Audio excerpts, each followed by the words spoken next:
J'étais directeur médical de l'équipe nationale du Cameroun de football. J'ai fait la Coupe d'Afrique des Nations, la Coupe du Monde en 2010. Et en 2019, je découvre une nouvelle espèce, le footballeur professionnel sédentaire. Après, les gens faibles restent faibles. Vous comme moi, on est faibles. Les sédentaires anonymes. Le smartphone, il a une puissance diabolique à côté. J'accepte de me faire mal. J'accepte de souffrir. J'accepte d'y retourner le lendemain, alors que j'ai perdu la veille.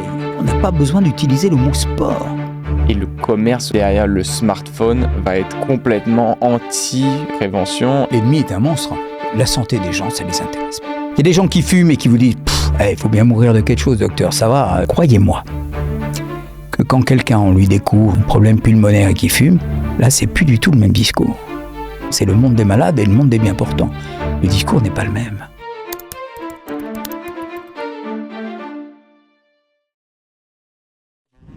On est Lucas et Valentin, fondateurs de Season et DigiDetox, Deux anciens addicts aux réseaux sociaux. et on a créé Scrolletu. Le podcast où on invite des experts pour nous aider à reprendre le contrôle de nos vies numériques. Alors bonjour Yannick, merci beaucoup d'avoir accepté notre invitation. Bienvenue sur Scrolletu. Alors peut-être qu'on peut commencer, est-ce que vous voulez bien vous présenter en quelques mots ? Oui, alors moi je suis médecin du sport de formation. Je suis à la fois au CHU de Brest, à la faculté de médecine de Brest, et puis aussi en activité libérale.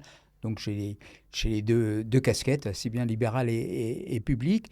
Et puis j'ai co-créé à la faculté de médecine de Brest l'université citoyenne de prévention de santé, parce que la prévention, ça m'intéresse, notamment par rapport aux facteurs de risque sur la sédentarité et l'inactivité physique. Et dans ce cadre-là, j'encadre pas mal d'étudiants et d'étudiantes, notamment pour leur thèse de médecine générale, parce qu'ils aiment bien les sujets actuels, et notamment ceux de l'inactivité physique, de la sédentarité et des smartphones. Voilà ce que je fais. Et du coup, super. Pour enchaîner en parlant de smartphone, vous, en tant que médecin du sport, qu'est-ce qui vous a donné envie d'écrire ce livre, Le smartphone tue, associé aux effets du téléphone ? C'est vraiment en tant que médecin du sport, je vais vous expliquer une petite histoire. En 2010, moi j'étais directeur médical de l'équipe nationale du Cameroun de football. Oh. Donc, j'ai fait avec eux la Coupe d'Afrique des Nations, la Coupe du Monde en 2010 avec eux. Ça, c'était en 2010. J'avais affaire à quoi ? Des footballeurs de très haut niveau, professionnels, et je me sentais bien avec ces joueurs-là. En 2019, moins de 10 ans après, j'ai le même poste dans l'équipe de Mauritanie.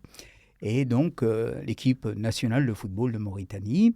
Et alors, peut-être un niveau un petit peu inférieur, mais c'est quand même des sportifs professionnels. On fait une Coupe d'Afrique des Nations. J'ai moyen de comparer, c'est deux équipes de football de haut niveau, très haut niveau, africaines, qui font en tout cas une même compétition qui est la Coupe d'Afrique des Nations. Et en 2019, je découvre une nouvelle espèce, puis-je dire, le footballeur professionnel sédentaire. Pourquoi sédentaire ?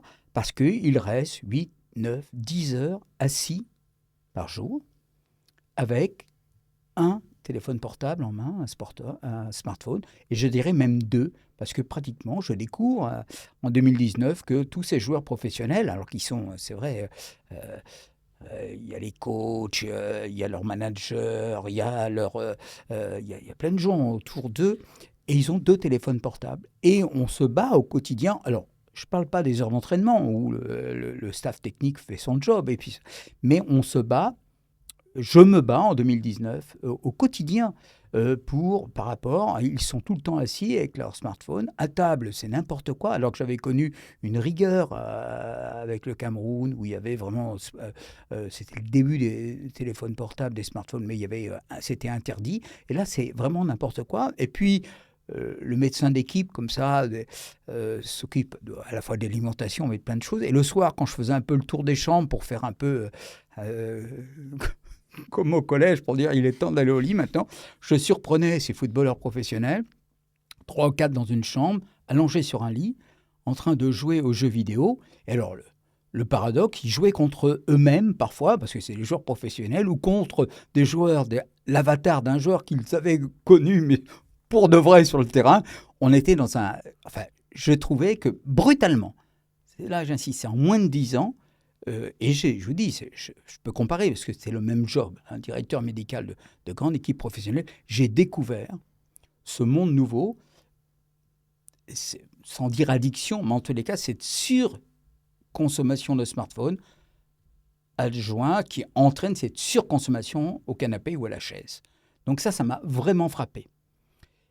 Donc je me suis intéressé à ça, et quand j'ai épluché la littérature médicale là-dessus, c'est à peu près le même temps, en 2018-2019, sont apparues les premières publications qui décrivaient ce qu'ils appellent les Active Coach Potatoes, c'est-à-dire que des jeunes, là, ce n'étaient plus des sportifs de haut niveau, mais des jeunes actifs, étudiants, mais qui faisaient un peu de sport, enfin qui se remet un peu, mais qui pour autant étaient quand même sédentaires. Et on a vraiment identifié, donc vous voyez, c'est très récent, ça fait 5-6 ans, on a vraiment identifié à ce moment-là 2 facteurs de risque nouveaux, vraiment nouveaux, qu'on a vraiment individualisés. Un, l'inactivité physique, c'est-à-dire marcher moins de 30 minutes par jour, ce qui est vraiment le minimum. 2, la sédentarité, rester plus de 8 à 9 heures assis par jour. Ce sont 2 facteurs de risque différents. Vous ne confondez pas, personne ne confond le tabac et l'alcool, qui sont 2 facteurs de risque. D'accord ? J'ai arrêté de boire, docteur. Oui, mais vous continuez de fumer. Ouais. Je me suis mis à faire du sport, docteur. Oui, vous éliminez un facteur de risque et l'inactivité physique, mais vous êtes sédentaire parce que vous restez plus de 8 ou 9 heures assis par jour. Donc, j'ai été très critique à ce moment-là, dans les années 2019, parce que le terme de ce fait-là, du fait qu'on découvrait, et puis aussi bien les gens dans la littérature que ce que j'avais découvert, moi, je dirais, in vivo, avec ces équipes de football professionnel, le terme de sport santé me semblait devenir un petit peu obsolète, parce que je ne pouvais pas associer sport santé, même des sports d'autre niveau, sportifs professionnels, à la santé, parce que je savais qu'ils étaient porteurs d'un facteur de risque qu'est la sédentarité. C'est comme si vous m'avez dit, oui, c'est des sportifs de très haut niveau, mais ils fument 2 paquets de cigarettes par jour. Je dis, mais dans ce cas-là, ils ne sont pas en bonne santé, ces gens-là. Eh bien, c'est un peu le même constat que j'ai fait en 2019. Oui, c'est des sportifs de haut niveau. Bon, en plus, j'ai une passion dévorante pour le football, donc On en parlera après. Ouais, mais sédentaire. Et ça, voilà, ça fait 5-6 ans que ça court maintenant.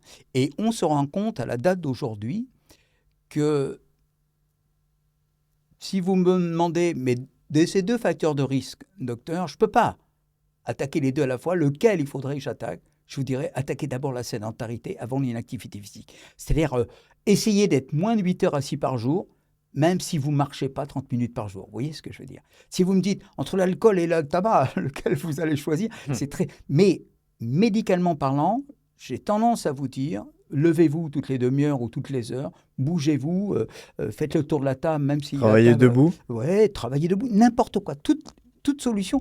Mais c'est un peu la même attitude qu'on a avec tous les facteurs de risque. Arrêtez de fumer, et puis les gens vous disent, j'ai arrêté de fumer en faisant ci ou ça. Même si ce n'est pas médicalement prouvé que c'est une méthode, si c'est votre méthode à vous qui vous a permis d'arrêter de fumer, moi je suis preneur. Même si je ne vais pas la développer, parce que je sais que cette méthode on n'arrivera pas à prouver que c'est une bonne méthode, d'accord ? Parce que la science, ça reste la science, comme 2 plus 2, c'est égal à 4, on ne peut pas dire l'inverse. Mais si cette personne-là a arrêté de fumer, je dis n'importe quoi, en chatouillant l'oreille, à chaque fois qu'elle prenait une cigarette, je dis, docteur, je me suis chatouillé l'oreille et du coup j'ai arrêté de fumer, je valide pour lui. Mais je ne vais pas valider scientifiquement pour en faire une technique. Ok. C'est vrai que moi, vous m'apprenez quelque chose parce que j'aurais eu tendance à faire l'amalgame tout de suite entre sédentarité et activité physique. On pourrait croire que quelqu'un qui est actif physiquement, qui fait du sport à haut niveau, serait parfaitement...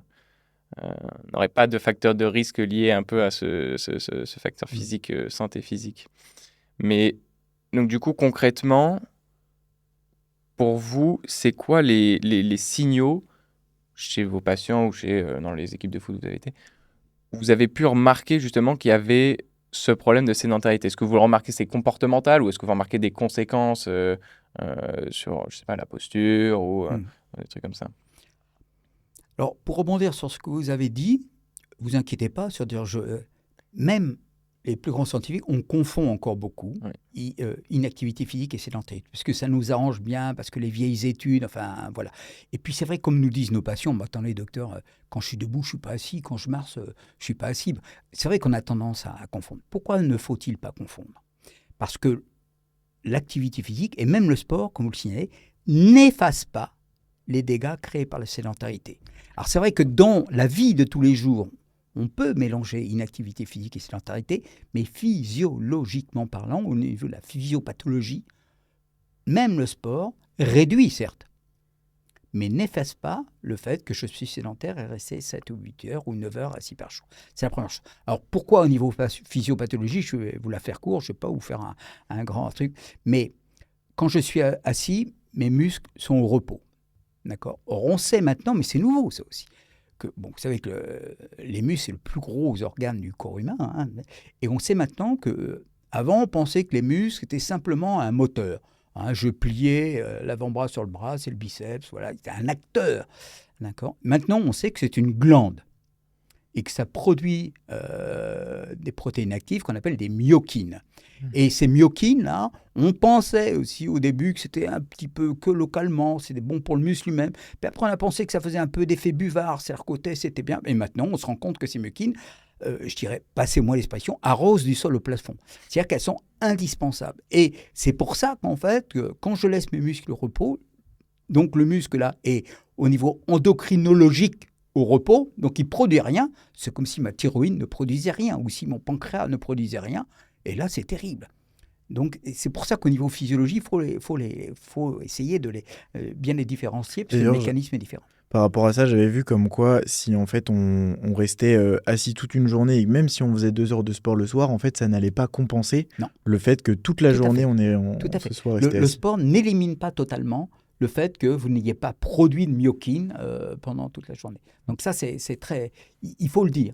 Je veux dire, on ne faut pas confondre. On confond, je suis tout à fait d'accord, dans la vie, la vraie vie, comme on dit, inactivité physique et sédentarité, mais il ne faut pas les confondre au niveau médical, scientifique et destruction. Et l'un n'efface pas l'autre. Donc c'est pour ça que le sportif, même de haut niveau, qui est sédentaire, et alors on va noircir le tableau, c'est-à-dire que quand il va arriver, surtout les sportifs professionnels, quand ils vont arrêter de faire du sport, ils vont être encore plus sédentaires, ils vont encore moins effacer les dégâts de la sédentarité parce qu'ils font moins d'activité physique et sportive à haut niveau. Et du coup, là, c'est très inquiétant. Alors, comment ? Alors, c'est vrai que on va dire après du mal du smartphone, mais on peut dire du bien du smartphone. Mais c'est comme pour tout. Hein. On ne dit jamais que tout le temps. Ouais, mais il faut toujours nuancer, en tous les cas. C'est bénéfice-risque, comme on dit en médecine. Et toute notre vie est de faire le ratio entre le bénéfice et le risque. Avec nos smartphones, maintenant, nous, médecins, on a ces 2 éléments importants pour le diagnostic. Diagnostiquer l'inactivité physique d'un patient, il suffit de lui demander son smartphone, regarder le nombre de pas qu'il fait par jour. S'il fait moins de 7000 pas par jour, il est porteur d'un facteur de risque d'inactivité physique. Même s'il fait du sport en dehors, parce que santé rime avec régularité quand même, on aime bien ça. Moi je donne toujours l'exemple à mes patients, c'est comme l'hygiène bucco-dentaire, je me lave pas les dents le lundi, le mardi, le mercredi, le vendredi, et le samedi, dimanche, le samedi 15 fois et le dimanche 15 fois, ça marche pas.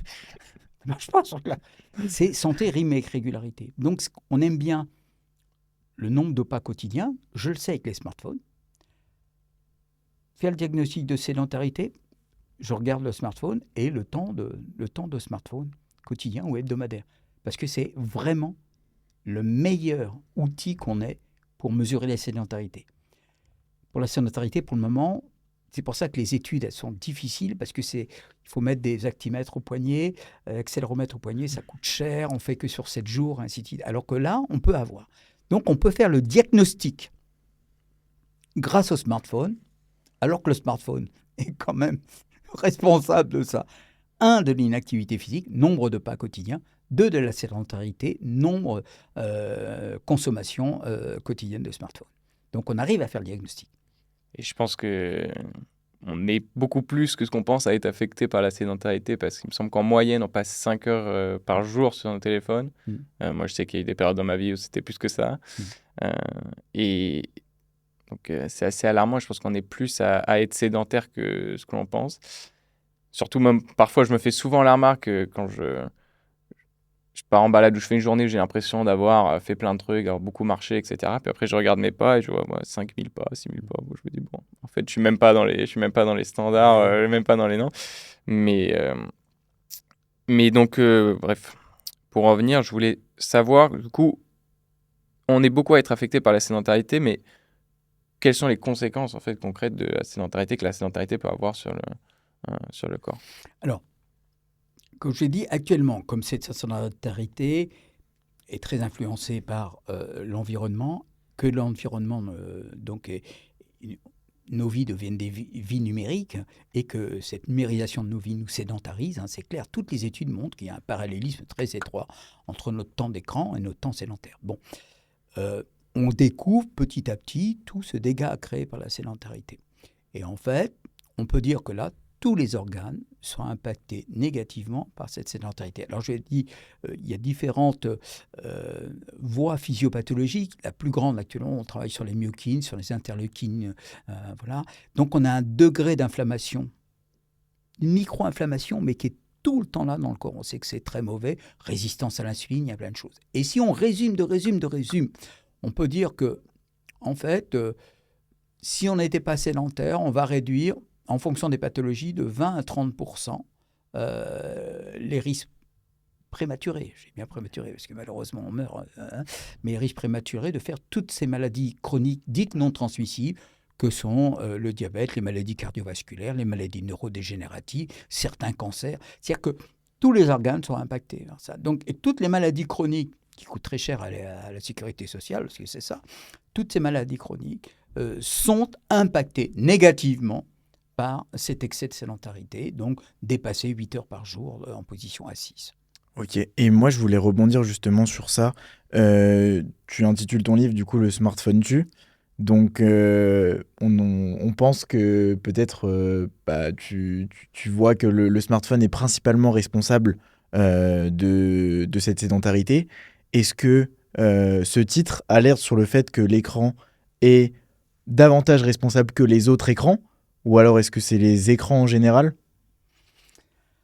D'abord, ce titre est peut-être pas bien choisi parce que je me suis fait beaucoup taper sur les doigts par des... Non, c'est très bien. Moi, je le trouve très bien. Il faut alerter dans la Faut que vie. ça soit aguicheur, par mes que les gens, confrères. Il faut vendre aussi. Bah ouais. Non, je vous raconte une petite histoire. Pourquoi j'ai écrit ce livre? J'ai écrit ce livre, j'ai pitché un jour, c'était à la fin du confinement. À la fin du confinement, et des DRH importants m'avaient demandé de pitcher sur ce que je pensais par rapport au confinement.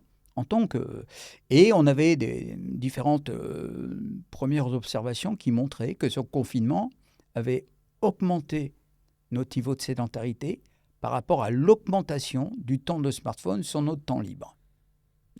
C'est-à-dire que le confinement me laissait plus de temps libre, finalement, parce que l'heure, par exemple, ou les 3/4 d'heure que je passais pour aller au travail, plus 3/4 d'heure, l'heure et demie, cette heure et demie, là, c'était 1 heure et demie d'écran, de smartphone en plus. Qui pouvait se comprendre, je compensais le fait que je sois seul chez moi par une surconsommation des réseaux sociaux et d'échanger. Je ne jette pas la pierre. Mais on a clairement montré, et ça se poursuit actuellement dans le télétravail, que de rester chez soi et de télétravailler, alors c'était une période très particulière, c'est vrai, le confinement, donc il ne faut peut-être pas extrapoler totalement, mais quand on reste chez soi, on est plus sédentaire que d'aller au travail, de rencontrer ses collègues, et ainsi de suite. Or, quand j'ai pitché pour dire que le télétravail, pour moi, on me demandait mon avis de médecin, on ne me demandait pas mon avis de DRH ou de productivité au travail, ainsi de suite. Et je disais que pour moi, c'était pas bon du tout. Et un DRH, parce que c'était un petit déjeuner d'entreprise, après me dit « Oh là là, vous nous avez secoué, monsieur. » Je dis « Ah bon, hein ?» Et puis, il m'avait dit « Vous devriez en écrire un livre parce que votre discours n'est pas celui qu'on entend généralement. » Alors, je me suis dit « Bah tiens, et je pensais que j'allais faire ça du style en un jour. Il suffit de reprendre le topo au PowerPoint et puis le remettre en écrit, que ça allait être très rapide. » Ça n'a pas été aussi rapide que ça, et puis voilà. Mais voilà pourquoi j'écris ça, parce que c'est vrai que pour moi, j'essaye de simplifier les choses dans le discours au niveau médical. On reproche beaucoup aux médecins vous savez, les gens, ils disent à la fin de votre consultation, j'ai rien compris. Il a employé des mots et j'ai rien compris de ce qu'il m'a dit finalement. Je ne sais même pas si c'est grave ou pas grave. Enfin, bon. Et donc, moi, je suis assez sensible à ça et j'essaye un peu de simplifier. Et quand on parle de prévention, je me dis, là, on met à part la cigarette et les drogues, je dirais, acceptées par l'État, que sont la cigarette et le tabac. Mais si on prend les facteurs de risque dits non modifiables, les facteurs de risque non modifiables, c'est votre âge, vos antécédents. Les facteurs de risque modifiables, c'est l'environnement. Et là-dedans, il y en a 3 gros. C'est justement l'activité physique et la sédentarité. 1. 2, la malbouffe. C'est pas obligatoirement. Et 3, le sommeil, qui est systématiquement oublié. On réduit de plus en plus notre sommeil. On sait qu'1 heure de sommeil en moins, ça entraîne beaucoup de... Par exemple, environ 20% de risque de plus de faire un diabète. Donc moi, j'ai une phrase, je dis, la prévention, c'est simple, c'est plus bouger. Donc plus bouger, c'est aussi un peu taquet que la sédentarité. Mieux manger, c'est pas obligatoirement moins manger. C'est mieux manger. Et là, on attaque un peu le problème des aliments ultra-transformés, des additifs. Et bien dormir, c'est justement penser à être régulier dans son activité. Donc je dis, c'est plus bouger, mieux manger, bien dormir. Et puis quand je me suis attaqué à ce livre, je me suis rendu compte que ces 3 piliers de la prévention, là on parle que de la prévention, étaient plus ou moins attaqués, gangrénés, complètement cisaillés pour la sédentarité par le smartphone. C'est-à-dire que plus ou moins ce smartphone vient attaquer. Donc ce smartphone, c'est l'outil anti-prévention. On ne peut plus faire de prévention. Et donc comment expliquer qu'aujourd'hui, quelqu'un qui a 1h30 de temps de transport en moins dans sa journée parce qu'il fait du télétravail ne va pas utiliser ces 1h30 en plus pour potentiellement faire du sport ou dormir 1 heure de plus et faire 30 minutes de sport, mais en profiter pour passer du temps sur son téléphone? Eh bien, c'est le problème qu'il y a entre ce qu'on appelle la promotion de la santé, c'est-à-dire que la pédagogie qui est faite. On sait tous qu'il faut manger des fruits et des légumes. On sait tous qu'il ne faut pas fumer. On sait tous qu'il ne faut pas abuser de l'alcool. La pédagogie est faite. Ce qu'on appelle la promotion de la santé, en fait, est faite. Mais la prévention de la santé, c'est différent. La promotion de la santé, c'est des grands slogans qui tombent d'en haut. Les scientifiques ont dit il faut arrêter les aliments transformés. Boum, il faut manger des fruits et légumes. Et on balance ça avec un slogan qui est bien fait par les communicants. OK ? Mais après, les gens faibles restent faibles. Et là, il faut aller vers ces gens faibles, parce que convaincre les convaincus, vous comme moi, on sait faire. Ça, on sait faire. C'est pas ça la médecine. C'est d'aller chercher les gens qui, justement, fument, boivent, mangent trop d'aliments ultra transformés, sont sédentaires, aller les chercher, essayer de comprendre pourquoi ils boivent, pourquoi ils fument, pourquoi ceci. Et là, on est obligé de faire du cousu humain. On est obligé de faire du cousu humain. D'accord ? Pourquoi vous fumez? Comment je peux vous aider à arrêter de fumer? Comment on peut? Parce que je connais ce patient. Là, je suis dans son intimité, je connais ce patient-là. Et ça, c'est pour moi, la prévention, c'est ça. Je suis face à face à un individu, dans le cas présent à un patient, et j'essaye de l'aider par rapport à une problématique. Alors que la promotion de la santé, c'est des grands slogans, c'est, je dirais, comme on dit, qui tombent d'en haut, quoi, mais d'en haut, voilà. C'est bien parce que ça fait la pédagogie, mais on est tous faibles quelque part. L'individu est faible. Pourquoi ce temps qu'il a de libre, il n'utilise pas ça, alors qu'il sait qu'il faudrait qu'il bouge? Parce que maintenant, les 10 000 pas qui sont plus 10 000, qui sont 7 000 maintenant, oui. Mais tout le monde sait qu'il faudrait marcher. Tout le monde sait ça. Mais on est faible. Vous comme moi, on est faible. Moi qui suis convaincu, mais archi convaincu, j'ai n'importe où mon 3e étage. C'est 0 le 3e étage. Je sais que là, je fais coup double santé, c'est-à-dire que je marche. En plus, j'agis bien sur mes muscles. Comme je l'ai dit, c'est la myokine, j'en produis. Mais quand je vois ce magnifique ascenseur au rez-de-chaussée, allumé, qui me regarde, je deviens très faible. Et là, il faut que j'écoute mon intérieur à moi, qui est vraiment ce médecin qui est là, qui me donne une claque et qui me dit parce que je sais que je vais arriver plus vite en plus en haut. Je sais que c'est bon pour ma santé. Alors, cet ascenseur, il a une petite puissance, mais le smartphone, il a une puissance mais diabolique à côté. Cet ascenseur, c'est un nain par rapport à la puissance de cet ordinateur que j'ai dans la poche. C'est quoi la solution alors? Est-ce que c'est de s'entraîner à se conditionner à dire non à chaque fois qu'on est soumis à une pulsion? Ou est-ce que c'est d'avoir des grosses prises de conscience? Quelle est la solution par rapport à ça? Pour être plus fort, être moins faible et être plus fort. Alors, il y a l'éducation. L'éducation, même si cette éducation n'est pas valable. On reprend l'exemple que je vous ai donné tout à l'heure sur se brosser les dents. On sait très bien qu'un enfant qui se brosse les dents tout seul, qui a 1 an et demi, 2 ans, le brossage est inefficace au niveau vraiment au niveau sanitaire bucco-dentaire, d'accord. Mais il a pris l'habitude de brosser les dents, même si c'est inefficace. C'est rentré dans son quotidien. Tu t'es pas lavé les dents, voilà, ça rentre dans son quotidien. Ça rentre dans ma vie. Ça rentre dans ma vie. Donc déjà tout petit, il faut comprendre, il faut éduquer les parents. Si les parents ne peuvent pas faire le job, c'est quelqu'un d'autre. Et là, c'est vrai que l'école doit certainement évoluer par rapport à l'environnement nouveau. On le voit bien avec les débats actuellement sur justement les smartphones, l'intelligence artificielle, c'est ce que l'école doit faire, pas faire, ainsi de suite. Mais l'environnement a changé, il faut obligatoirement que je change. Mais on change. Je dirais qu'il fait froid, le maître, le professeur des écoles n'ouvre pas la fenêtre, il fait chaud, il aère la pièce. Enfin, il y a des choses simples quand même, qui sont en fonction de cet environnement, simplement l'environnement. L'environnement a changé, les parents doivent éduquer d'une autre façon, c'est clair. L'école doit peut-être éduquer d'une autre façon pour arriver plus solide, comme vous dites. Ça, c'est la première chose. Deuxième chose, on n'est pas tous égaux. Il y a des gens qui sont solides, qui arrivent. Alors là, on rejoint mon domaine de compétence que le sport. C'est-à-dire que j'accepte de me faire mal. J'accepte d'aller à mes limites physiologiques. J'accepte de souffrir. J'accepte d'y retourner le lendemain, alors que j'ai perdu la veille. J'accepte la défaite. J'accepte tout. Ça, c'est vrai. C'est pas, on peut aller vers ce chemin-là, qui n'est pas obligatoirement un bon chemin d'ailleurs, mais on peut s'éduquer à une certaine de résistance comme ça, et certaines obligations, comme vous disiez, parce que ces obligations sont bonnes pour le corps. Là, on s'éloigne un peu des sportifs, mais les sportifs, spontanément, ils acceptent ça. Tant qu'il est dans ce créneau-là, ce cadre-là. Et c'est pour ça que les sportifs professionnels, souvent, quand ils sortent du cadre, parce que ça change complètement leur vie. Le téléphone ne sonne plus, le matin, il n'y a plus d'entraînement, j'ai plus besoin de préparer mon sac. Et là, c'est une retraite anticipée. Hein, voilà. Donc, l'environnement fait tout. L'environnement fait tout.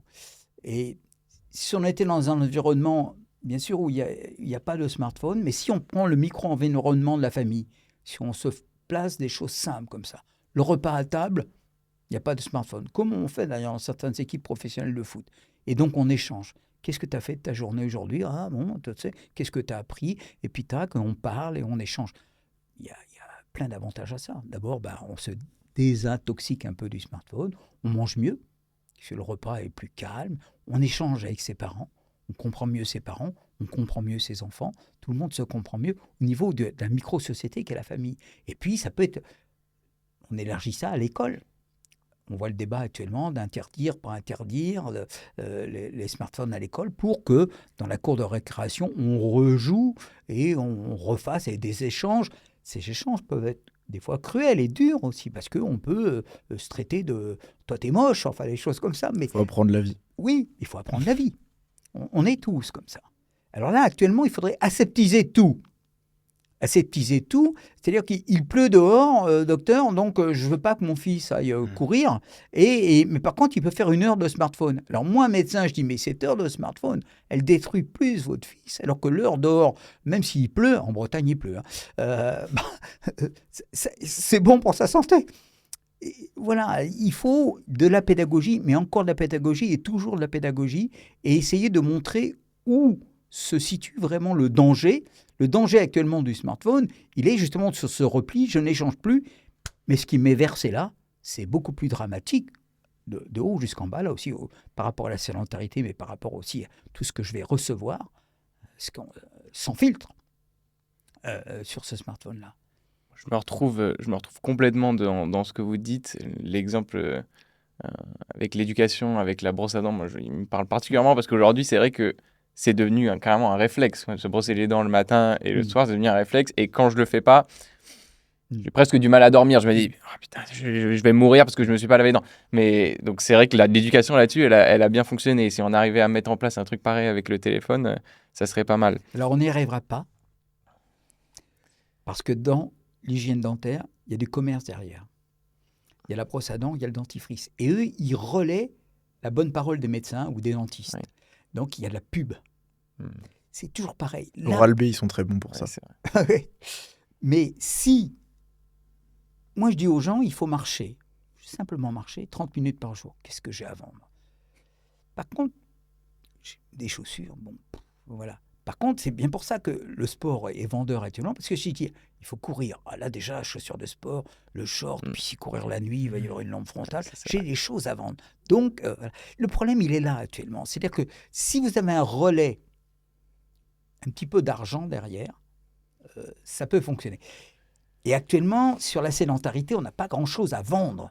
Et le commerce aussi derrière le smartphone va être complètement anti-prévention et à une échelle qui est, je veux dire, ahurissante, parce qu'on se bat en fait contre des grands groupes, les Meta, les Google, etc., qui font tous les algorithmes, il y a des équipes de recherche énormes, et là, pour le coup, la puissance commerciale de ces trucs-là est très forte.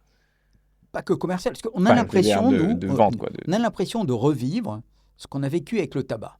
C'est-à-dire que le tabac, on a toujours trouvé une solution. C'est-à-dire que quand on a commencé à dire que le tabac, alors là, on a inventé le filtre. Ça ne sert à rien, mais les cigarettiers ont réussi à dire, attendez, vous, le médecin, on vous a entendu, on a inventé le filtre. Bon, ok. Après, on leur a montré scientifiquement parlant que le filtre ne servait à rien. Attendez, on va créer des extra fines cigarettes.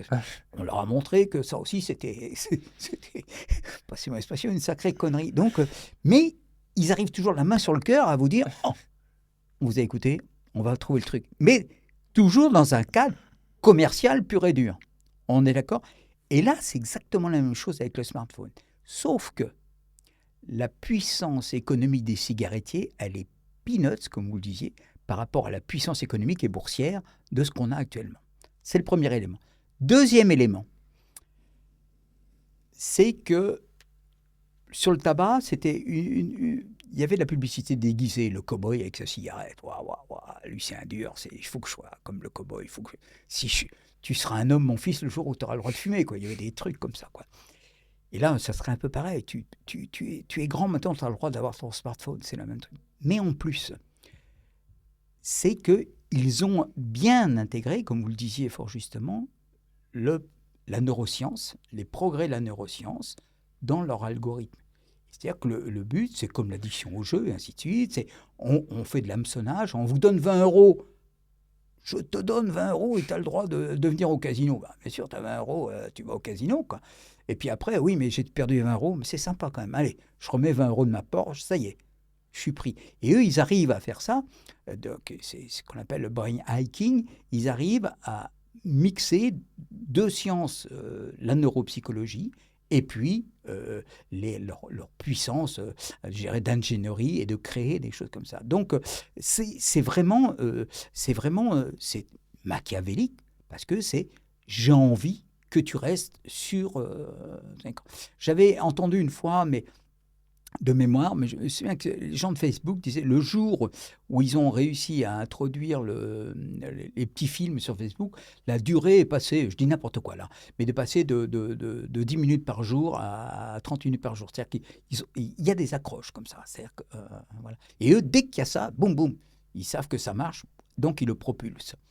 Ils savent que moi j'aime ça, ok, ils vont me servir ça, hein, on sait très bien. Et puis avec cette récompense et ainsi de suite, quoi, le circuit de la dopamine que tout le monde connaît bien. Donc c'est encore plus machiavélique que le tabac, c'est plus machiavélique que la malbouffe, bien que la malbouffe, elle agit un peu de la même façon. Quand on voit la proportion maintenant de ce que les Québécois appellent les croustilles, les chips, là qu'on voit maintenant dans un supermarché, le linéaire de chips, il y en a à tout, au poivre, à la truffe, à la truc. Et on sait très bien que ça, c'est des produits on devient très addict rapidement à ces produits. Aussi bien de façon mécanique, j'ai l'impression de ne pas manger, je mange. Et puis, ça développe chez moi aussi cette sensation d'être bien. J'ai bouffé 3 chips, bah tiens, bon, une 4e, je serai encore mieux, pourquoi pas une 5e, quoi. Et puis voilà, j'ai détruit mon alimentation. Et voilà. Mais tout le monde agit comme ça. Tout le monde agit comme ça. Il y a une sensation de récompense. En Bien soi, sûr. quand on prend le téléphone, on sait Bien qu'on sûr. va avoir cette récompense. Bien Comment retrouver cette récompense en se disant, là, je vais me déplacer, je vais aller à la fontaine à eau pour boire un verre, je vais faire quelques pas, et je sais que du coup, je vais me faire du bien.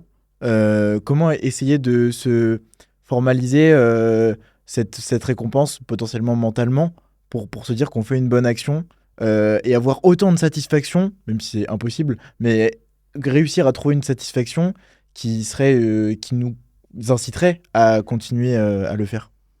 Alors, je n'ai pas de réponse à ça parce que pour chacun, c'est différent, en fait. Alors, j'ai toujours une phrase toute faite, hein, je vais vous dire. Le cerveau humain n'a toujours pas compris comment fonctionnait le cerveau humain, comme ça, c'est facile. Non, mais ce qu'il y a sur on peut avoir des réponses à tout, mais moi, je pense que déjà, il faut montrer le côté machiavélique de notre environnement. On en a parlé de la cigarette, on peut parler de la malbouffe, mais ils arrivent toujours la main sur le cœur. Comme je vous disais tout à l'heure, on vous a compris, docteur, on a inventé les fils. Sur la malbouffe, c'est pareil. Ils vous disent, attendez, vous nous avez demandé de nourrir la population à bas prix, on le fait. On le fait. Vous voulez une pizza pour 4 personnes à 4 €, je vous l'ai fait. C'est l'objectif que vous m'avez donné. Ne veut pas me dire que cette pizza-là, c'est que des aliments ultra transformés, c'est que des conservateurs, des trucs et des machins. Donc, ça me file le cancer sur le long terme. On sait que l'ultra-transformation, c'est vraiment c'est très, très mauvais pour la santé. Mais c'est pour ça que d'ailleurs, il y a cette lutte dans le Nutri-Score. Parce qu'ils disent, le Nutri-Score, ça réduit à une seule chose, la santé. Vous me demandez de nourrir la terre entière pour 2 francs 6 sous. Je le fais. Ceux qui commercent derrière, la grande distribution, elle a le même discours. Elle a raison, elle répond à un problème économique que beaucoup de gens ont. C'est facile de dire je mange que des fruits et légumes, ça coûte plus cher, mais voilà, il y a des gens qui... voilà. Alors, par rapport à... Moi, j'ai bien aimé, c'est plus facile de boire de l'eau et ça coûte moins cher que de boire du coca, je suis d'accord. Ah, faut pas dire quoi. Mais je suis d'accord. Des fois, le coût économique aussi... Je prends. C'est comme moi pour l'ascenseur tout à l'heure. Hein, l'ascenseur. Oui, mais je préfère le coca à l'eau. D'accord, mais ne dites pas que ça coûte moins cher et ne dites pas que c'est mieux pour votre santé. Vous voyez ce que je veux dire. Mais on est attiré par les choses. Et puis, il faut quand même avoir des bonbons roses à la vie. Il faut quand même que sur le gâteau, il y ait une belle fraise qui nous attire. Sinon, la vie n'est plus ce qu'elle est. La vie n'est plus ce qu'elle est. Mais comprendre après... Alors, c'est pour ça, c'est ce que je vous disais tout à l'heure. Pour moi, c'est le levier de la prévention, c'est de comprendre... ce qui va faire que telle ou telle personne, je vais pouvoir l'amener avec moi sur la voie médicale, qui est une meilleure voie médicale. Il faut un petit peu comprendre. Mais déjà, faire la pédagogie, c'est pour ça que la promotion de la santé, les grands slogans, j'aimerais qu'on dise, voilà, moi j'avais utilisé ce slogan, 1 heure de smartphone en moins, c'est de la santé en plus. Quoi. Du smartphone en moins, c'est de la santé en plus. Et alors, la santé, mais sur quoi, docteur? De la santé en plus. Déjà, retenez ça, quoi. Et je pense qu'il y a effectivement du coup cette grosse partie de travail personnel en étant accompagné, etc. Mais il y a aussi, comme vous le disiez, je pense, l'environnement qui est hyper important. Donc peut-être qu'on peut aussi agir là-dessus. Moi, je sais que par exemple, j'ai fait mes études au Canada, j'étais à McGill et à Montréal. Et je sais que pendant cette période-là, j'étais en colocation avec 5 amis à moi. Et clairement, on avait tous un peu, je fais des généralités, ils vont me maudire en regardant l'épisode, mais on avait tous un problème avec le smartphone, clairement. On passait trop de temps dessus. En plus, à Montréal, c'est très facile parce que l'hiver est très long, il neige, donc toute activité physique est c'est très difficile de se motiver. Et je sais que du coup, dans cet environnement, ça crée quand même une espèce de dynamique un peu malsaine où on voyait les amis qui étaient aussi sur les téléphones. Bon, allez, je vais être aussi sur mon téléphone, je ne vais pas sortir, etc. Donc effectivement, je pense qu'il y a aussi, au-delà du travail personnel à faire sur soi, un travail à faire sur son entourage, son environnement, qui peut avoir un impact énorme, je pense. Bien sûr, mais je dirais, on rentre dans un bar et tout le monde est joyeux en buvant du vin, on a tendance à prendre du vin, quoi. C'est-à-dire que le milieu, voilà. Bon, alors c'est là où moi j'aime bien le sport, justement. Et notamment, là, je fais une grosse différence, justement, entre le sport individuel et le sport d'équipe. D'accord ? Parce que le sport d'équipe, c'est qui vient d'être dit. C'est-à-dire qu'il y a quand même, d'abord, le rendez-vous de l'équipe, c'est à 19h. Si j'arrive à 19h15, les autres ont commencé sans moi. Donc, si je parle du foot, ils ont commencé à 10 parce qu'ils n'étaient pas 11. Quoi. Enfin bon, il y a une responsabilité. Ouais, il pleut, il fait pas beau. Ouais, mais les autres m'attendent. J'y vais. J'ai une obligation. L'ascenseur est en panne, là, je suis bien obligé d'y aller, si je reprends mon exemple tout à l'heure. J'y vais. Et là, le côté collectif, voilà. Et puis, par contre, je suis tout seul à me dire, je vais courir. Oh, il pleut, il fait pas beau, j'ai la flemme aujourd'hui, je suis tout seul. Donc, j'aime bien le côté collectif.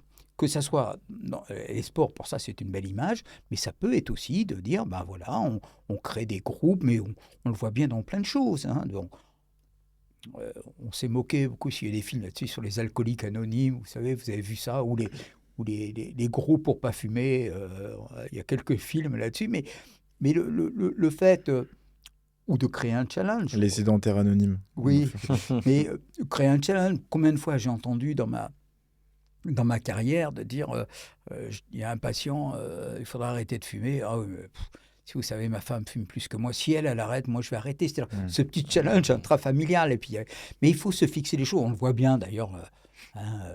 À minuit, 1er de l'an, allez, on fait un pari, on arrête de fumer. Enfin, ces challenges peuvent être, ça peut être l'étincelle qui fait que ça y est, j'étais dans une voie qui n'était pas bonne, je sais très bien. J'assume pas cette voie-là. Vous, ce que vous racontez là, vous n'assumiez pas votre consommateur, d'être un grand consommateur de smartphone. Comme on le voit dans le tabac. Il y a des gens qui fument et qui vous disent il faut bien mourir de quelque chose, docteur, ça va, je sais qu'il ne faut pas fumer tue, donc ils savent bien, mais il faut bien mourir de quelque chose.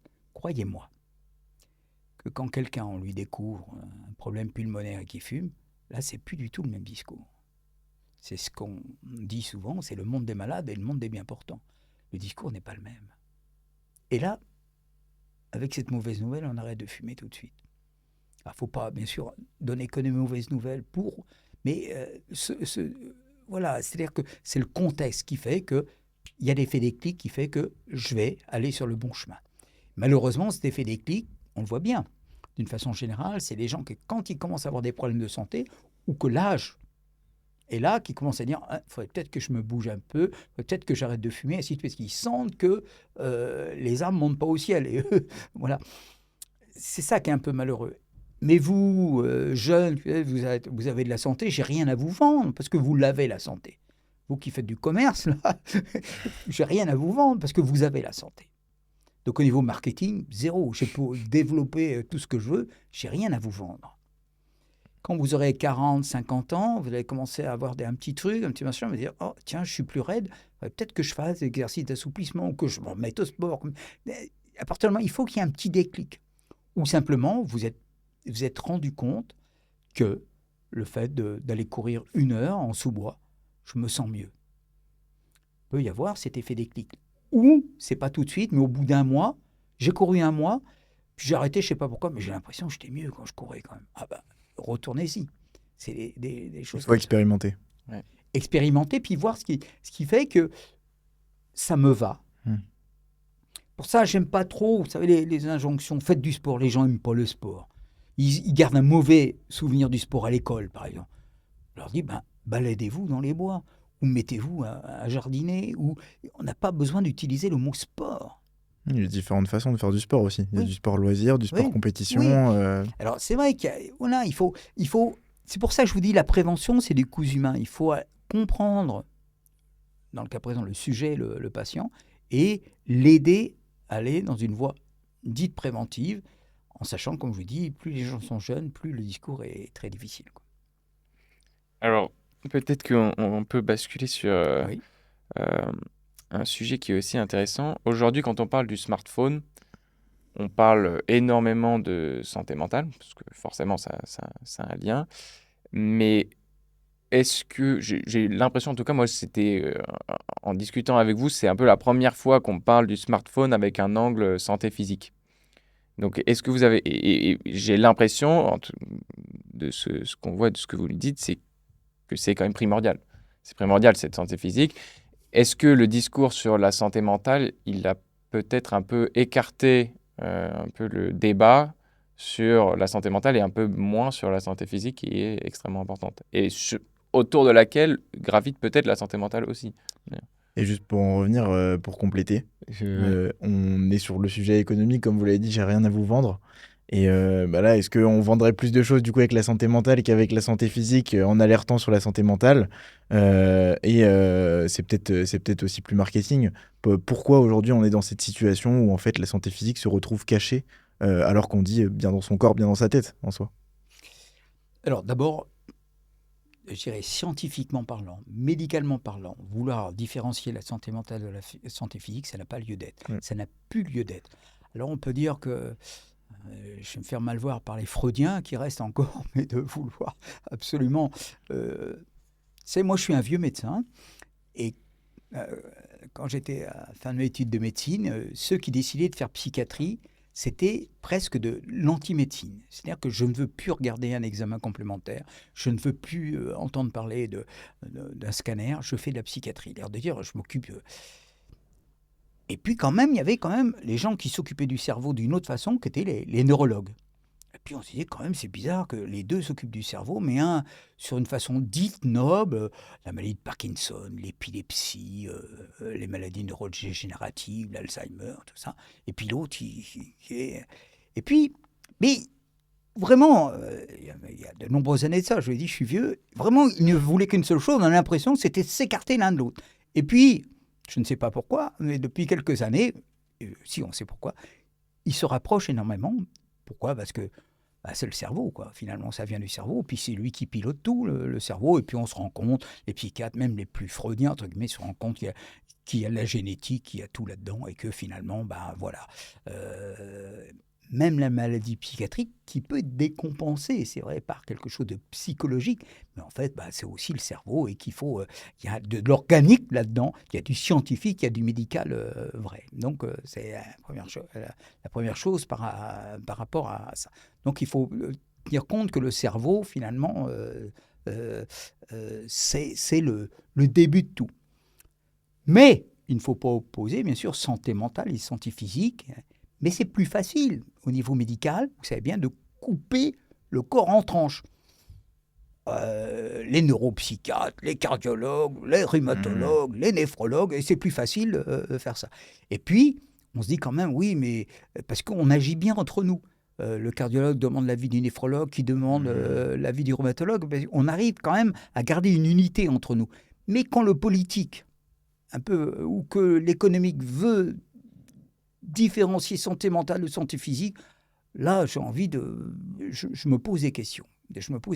Bon, toujours est-il qu'ils ont décidé de parler de la santé mentale et d'en faire une année de la santé mentale qui n'a pas été une bonne année en 2025 parce on fait rebolote en 2026, donc on n'a pas dû faire grand-chose en 2025. Pas grand-chose, même on n'a rien fait du tout, me semble-t-il. Enfin, on n'en voit pas beaucoup de traces. Donc on a dit 2026, on continue encore, c'est l'année.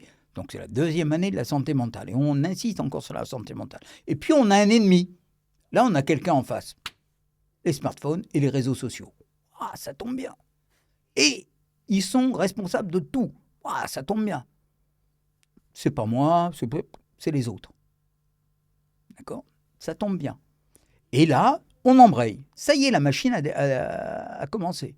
Et les réseaux sociaux, comment je fais ? Est-ce que je fais une loi ? Alors, je fais un comité, et puis je fais un rapport, et puis je fais un truc, et un machin, et on y va, et les trucs. Et puis ce qui tombe bien, justement, sur la santé dite mentale, c'est que c'est un petit peu plus nébuleux. Les frontières sont plus difficiles, parce que là, on va introduire un peu le bien-être, qui est quelque chose qu'on mesure quand même moins bien que votre tension artérielle ou votre poids quand même. On va introduire des choses qui sont, je ne dis pas moins scientifiques, mais plus difficiles à apprécier. On va introduire des notions cognitives, d'apprentissage. Donc, on introduit la pédagogie, la psychologie, le développement neuropsychique, qui est quelque chose qui est... Alors, les neuropsychiatres vont râler contre moi, mais c'est vrai qu'il y a des stades, il y a des choses qu'on connaît très bien, mais qui est quand même moins palpable. Et puis, c'est vrai qu'on se pose quand même plein de questions. Il y a un marqueur simple, et qui est incontournable, c'est l'augmentation de la prescription des médicaments à visée mentale, notamment chez les jeunes. Ça, c'est un marqueur simple. Il y a de plus en plus d'antidépresseurs, il y a de plus en plus d'anxiolytiques qui sont prescrits. Ça, c'est du volume. Ça se mesure. Ça, c'est un truc économique. Comment ça se fait que ces adolescents, il y ait autant d'adolescents à être traités, soulagés par des thérapeutiques qui marchent, qui peuvent marcher? On diminue l'angoisse, on diminue le syndrome dépressif par des médicaments. Donc ça, c'est un fait. Alors, on essaie de tourner autour de ça. Est-ce que c'est la pollution? Est-ce que c'est le smartphone? Super. Allez, et on attaque là-dessus. C'est ce que je ressens, moi, un petit peu comme ça. Alors du coup, on hypertrophie, c'est vrai, la santé mentale, notamment par rapport au smartphone. Et moi, je dis, mais le smartphone, c'est quand même la sédentarité. La sédentarité, c'est le facteur de risque. Et puis, sans vouloir aussi, si je veux être uniciste, santé physique, santé mentale, je me dis, mais si ces enfants ou ces adolescents n'ont pas une santé physique, s'ils n'ont pas une capacité physique très forte, comment voulez-vous qu'ils ne soient pas malades mentalement, de souffrir de mal-être par rapport à l'environnement? Les parents se plaignent, la mère est au chômage, ils entendent à la télévision des choses négatives. Et peut-être que, je dis bien peut-être, celui qui est en bonne santé physique, donc qui lutte contre la sédentarité et contre l'inactivité physique, est-ce que celui-là n'a pas cette force mentale d'absorber ce monde angoissant? Je n'ai pas la réponse. Vous Je avez n'ai 4 pas la heures. réponse. Mais par rapport à la question posée, l'hypertrophie de la santé mentale, par rapport à glisser sous le tapis la santé physique, notamment dans le cadre très spécifique que le smartphone, je me pose la question. Mais je n'ai pas de réponse. Je n'ai pas de réponse.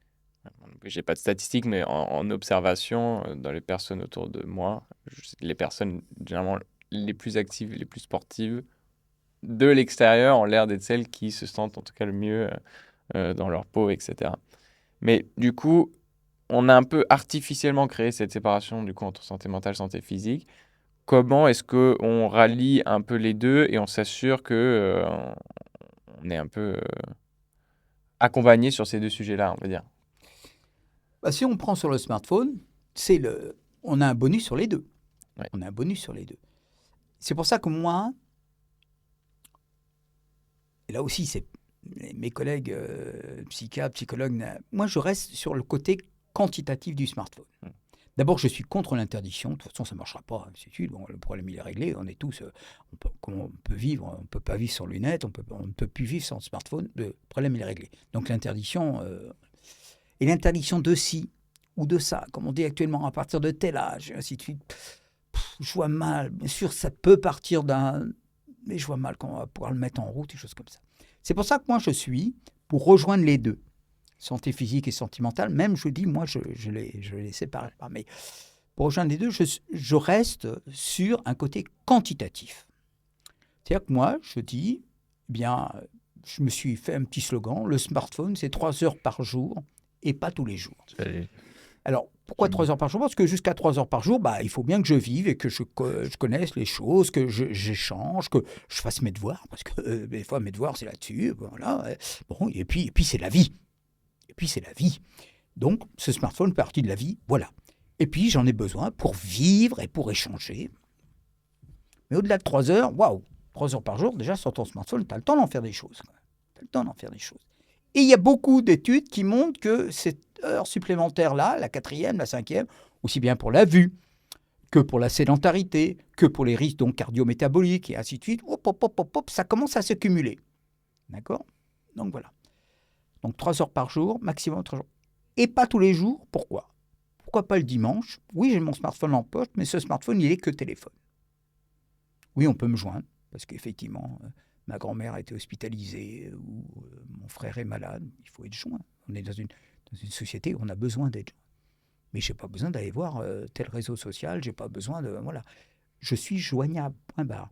Et donc, ça me pousse moi-même à dire, un jour par semaine, il faut que je me désintoxique ou que je sois plus performant par rapport à moi-même. On revient sur l'histoire de l'ascenseur. Waouh, il m'attire, mais je ne le prends pas. Parce que je sais que je me suis engagé à un jour par semaine à ne pas utiliser ce smartphone. Alors, je n'ai rien inventé. C'est ce qu'ont fait nos collègues par rapport à l'alcool. Vous savez, c'est 2 verres par jour et pas tous les jours. Oui. Pour essayer de tenir un petit peu. Parce qu'en promotion de la santé, comme je disais tout à l'heure, avoir un slogan quantitatif, c'est important. Je note. Alors, le bobo du truc, lui, il n'a pas besoin de ça, mais moi, ce n'est pas ces gens-là qui m'intéressent. Ce qui m'intéresse, c'est, comme je disais tout à l'heure, de convaincre les gens qui ne sont pas convaincus. C'est ça le travail du médecin. Voilà. Parce que les gens qui, oh, moi, docteur, ils savent, je sais tout ça, bah, tant mieux pour vous. Et je le fais avec mes enfants, tant mieux pour vous. Mais ce n'est pas cela qui m'intéresse. Ce qui m'intéresse, c'est les gens qui sont confrontés de plein fouet et qui sont à tous ces facteurs de risque. D'accord ? Donc et le côté très bref comme ça, maxi 3 heures par jour et pas tous les jours, il y a un côté, tout le monde comprend ça. Tout le monde comprend ça. D'accord ? Les fruits et légumes, pareil, un côté quantité, tac, tac. Après, est-ce que je peux le faire ? Mais ça me pousse à réfléchir. S'ils disent ça, quand même, les médecins, c'est peut-être qu'ils ont une raison. Et là, c'est vrai qu'on en a des raisons. On a des centaines de publications là-dessus. Et le 3 heures me plaît bien. Par rapport à la sédentarité, si je le et le côté pas tous les jours me plaît bien par rapport addiction, et de moi-même, je me fixe mon cadre. Et le cadre, il a été fixé par quelqu'un d'autre, mais s'il a fixé quelqu'un d'autre, si les médecins ont dit que c'était ça, voilà. Alors, on l'a sur l'alcool. Maintenant, ça a changé sur la cigarette, mais on a eu ça sur la cigarette, nous. Les pneumologues disaient, les cancérologues disaient 0, les cardiologues étaient d'accord sur moins de 3 cigarettes par jour, vous voyez, parce que tout le monde y allait, un peu les pneumologues disaient, oh non, c'est 5, enfin bref, chacun y allait. Bon, maintenant, tout le monde est d'accord, c'est 0. Bon, et voilà. Mais on a tenu ça. C'est-à-dire qu'avant d'arriver à un slogan, je sais, pendant longtemps, on disait moins de 5 cigarettes par jour. Ça le fait parce qu'on comptait en paquets années, n'est-ce pas ? Donc voilà, si on fumait un paquet de cigarettes par jour, pendant 10 ans, on était à 10 paquets années. Mais si on fumait 10 cigarettes par jour, il fallait 20 ans pour être à 10 paquets années. Et voilà, on disait que la norme, c'est en dessous de 10 paquets années. Les cardiologues, en tous les cas, disaient que ça le faisait. Et donc sur l'alcool, est-ce que la question du un verre de vin de temps en temps, c'est bon pour le cœur, c'est un mythe ou c'est une légende ? C'est un mythe, ça. C'est un mythe. Ça, c'est que des mythes. Mais il faut vivre. Mais il faut vivre, parce qu'on oublie toujours. Là, il y a des preuves scientifiques que d'être heureux, c'est se rapprocher de la bonne santé.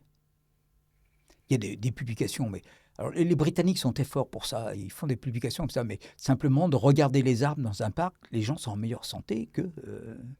Et qu'est-ce que je fais, docteur ? Mais là, je suis sédentaire, docteur, je ne fous rien, je suis aussi assis sur un banc à regarder. Mais vous êtes en meilleure santé. C'est pour ça que c'est difficile, la médecine, parce que je disais tout à l'heure, le côté mesurable, ça nous rassure nous aussi, médecins. On aime bien le côté rationnel. Je disais tout à l'heure, 2 + 2, c'est 4, c'est super. Mais il y a des choses comme ça. Je m'assois sur un banc et je regarde les arbres. Regarder les arbres, c'est bon pour sa santé.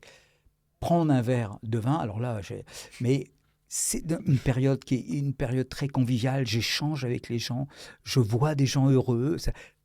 Mais si je me domine, si le cadre est précis et si je connais mes faiblesses, enfin bref, il y a plein d'éléments là-dedans.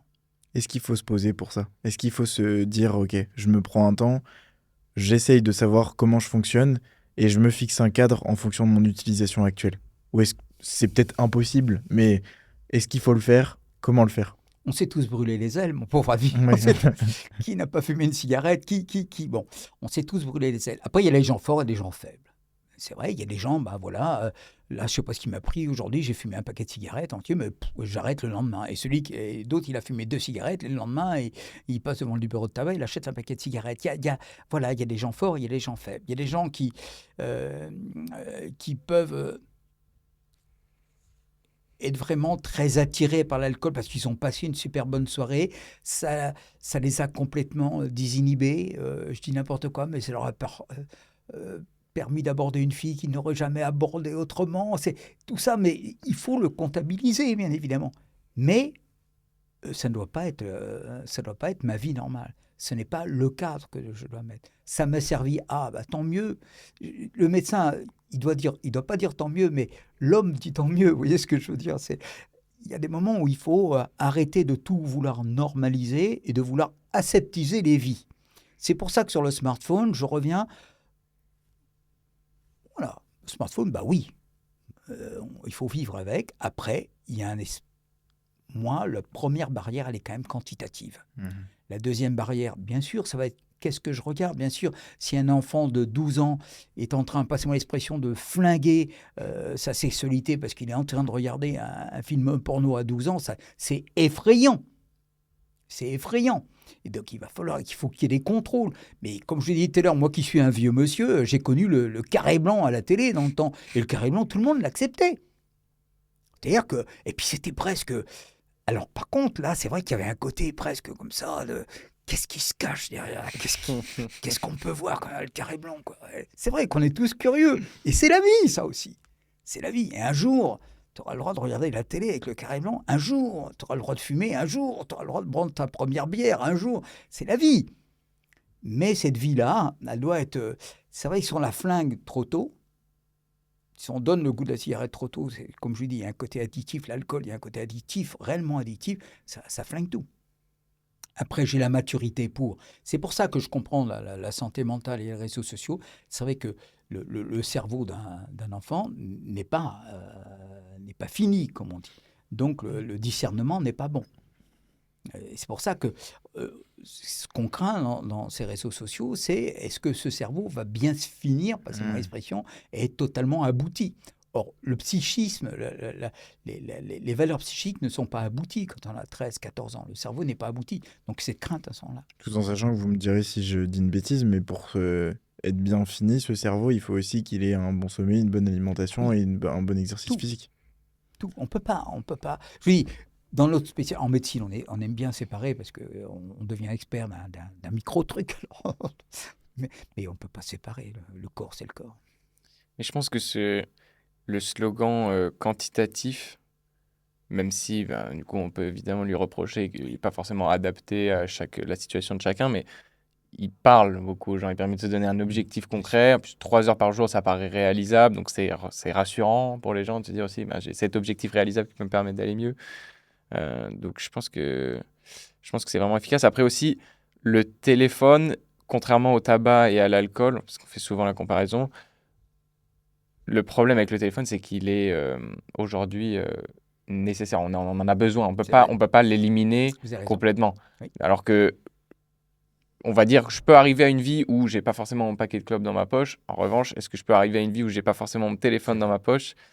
C'est difficile. Donc, on sera toujours en fait à cette proximité de la tentation, quoi. Mais vous avez tout à fait raison. C'est pour ça que je dis interdiction. Vous avez raison. Mais ce qui est et on va y arriver.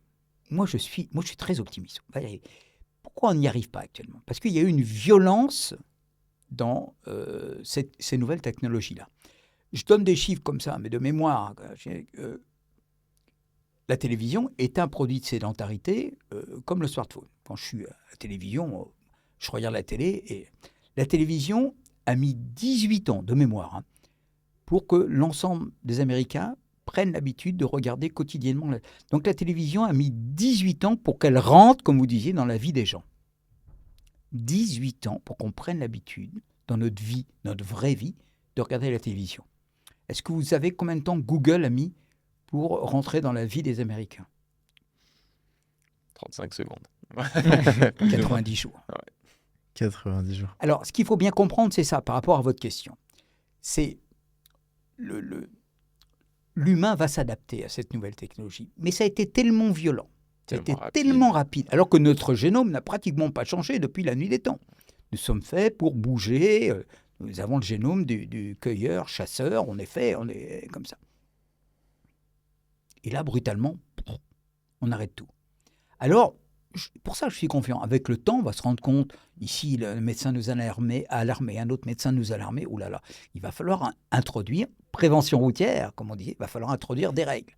Parce que, sinon, il n'y a plus de feu rouge, il n'y a plus de limitation de vitesse, si on a des accidents, les médecins vont réparer ça. Non, les médecins, ils ne peuvent plus réparer ça.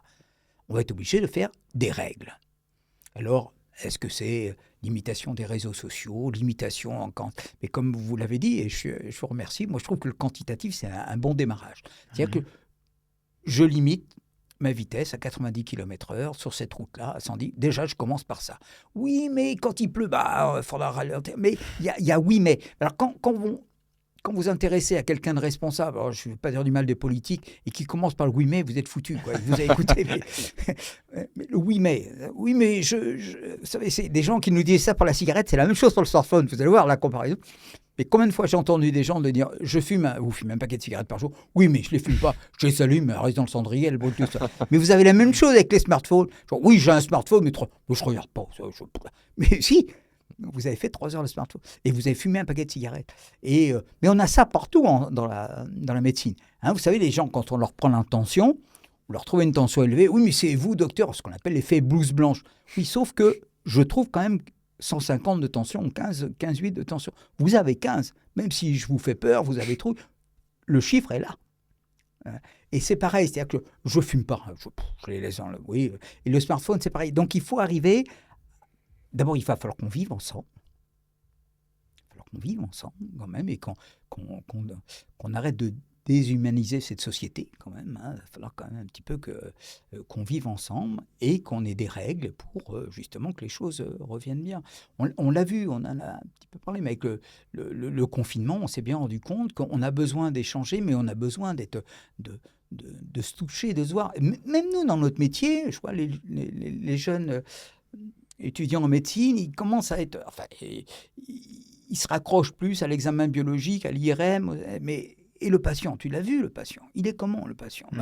Voilà. Et des fois, il suffit de regarder le patient pour déjà se dire, oh là là, ici, ça va... Et d'écouter. Demandez à n'importe quel médecin généraliste. Quand une maman l'appelle en disant, je suis inquiet, ma fille, c'est pas grave, elle a que 38, mais je suis inquiet. Je peux dire que le médecin généraliste, lui, il dit, le signal d'alarme, boum, boum, il faut que j'aille la voir. Et inversement, quand on dit, il a 40, mais il court partout, il est en pleine forme, le médecin, il écoute. Parce qu'il connaît cette personne, il connaît la famille. Il a toutes les informations. Alors, la médecine fait qu'on peut être aussi, il faut encore checker derrière, et c'est tout notre boulot. Mais il y a déjà des éléments en faveur. Et là, on est en train de déshumaniser les choses, de faire confiance à l'intelligence artificielle et ainsi de suite. On fait énormément confiance et tout doit tomber comme ça. Et on perd cet esprit critique, on perd un raisonnement qui peut poser problème. Et dans quelques années, notre génome n'aura pas bougé, mais l'environnement aurait été peut-être trop nocif et il y aura des règles. Il faut espérer atteindre le jour où les règles sur le téléphone seront pareilles pour moi que les règles avec la brosse à dents. Voilà, c'est très clair. Comme ça. Passer moins de temps sur son téléphone et plus de temps à prendre du recul et à conscientiser. À vivre. À vivre. À vivre autrement. Parce que moi, je vous rejoins tout à fait. C'est vrai que c'est rentré dans notre vie. Hein. Je disais ça il y a quelques années, mais je le dis encore plus cette année. On part de chez soi, on a oublié ses lunettes. J'ai me débrouillé sans. On part de chez soi, on a oublié son smartphone, on revient chez soi. Ouais. C'est-à-dire que... Parce que j'ai tout.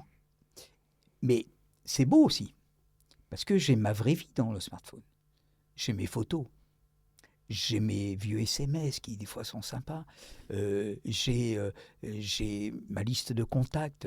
Il y a des choses très personnelles, très belles de ma vie qui sont là, que j'ai confiées à cet outil-là. Et c'est bien des fois de revoir des photos, de revoir un vieux SMS, il peut y avoir des choses très positives aussi là-dedans.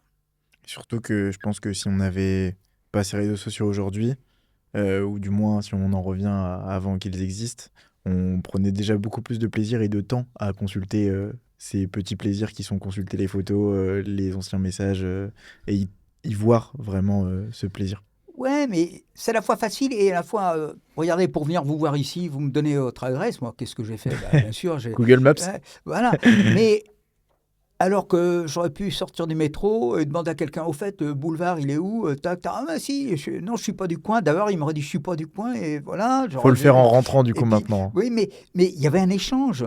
Il y avait un échange. Alors, c'est bien et c'est mal, parce que là je suis tombé tout de suite, voilà, j'ai trouvé votre adresse tout de suite. C'est super, j'ai pas perdu de temps.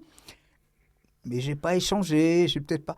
Je dis toujours bénéfice-risque. Et toute notre vie est de faire le ratio entre le bénéfice et le risque. Et nous, en médecine, c'est ça. D'accord ? Je sais que ce médicament-là, il est hyper puissant. Il va peut-être faire que mon patient va vomir. Il va peut-être faire que mon patient va perdre ses cheveux. Il va peut-être faire que mon patient va perdre ses sourcils. Mais il va tuer la cellule cancéreuse. Bénéfice-risque. OK, le ratio est bon. Je vais le guérir avec ça. J'ai toute notre vie de médecin, et de faire ce ratio entre bénéfice-risque. Actuellement, sur le smartphone, je viens de le dire, moi j'en vois des bénéfices, bien sûr, tout le monde en voit des bénéfices. Notre rôle de médecin, c'est ici pour le pédopsychiatre, ici pour le cardiologue, ici pour le médecin du sport, chacun de dire, attends, ici pour l'ophtalmo, plus de 3 heures, on sait maintenant, toute spécialité doit dire attention. Attention. Moi, c'est sur la sédentarité, vous l'avez entendu, doit dire attention ici, voilà la limite à partir de laquelle ça devient, le ratio commence à basculer entre bénéfice-risque. Après, les gens fumeront toujours. C'est sûr. On peut peut-être passer nos questions de fin. Oui, je pense qu'on peut faire ça. Du coup, on avait une question très simple. Est-ce que le fait de se rendre compte de tout ça, de prendre connaissance de tous ces mécanismes, t'a fait, toi, modifier ton utilisation du smartphone quand tu t'es rendu compte forcément de certaines choses? Alors, oui et non.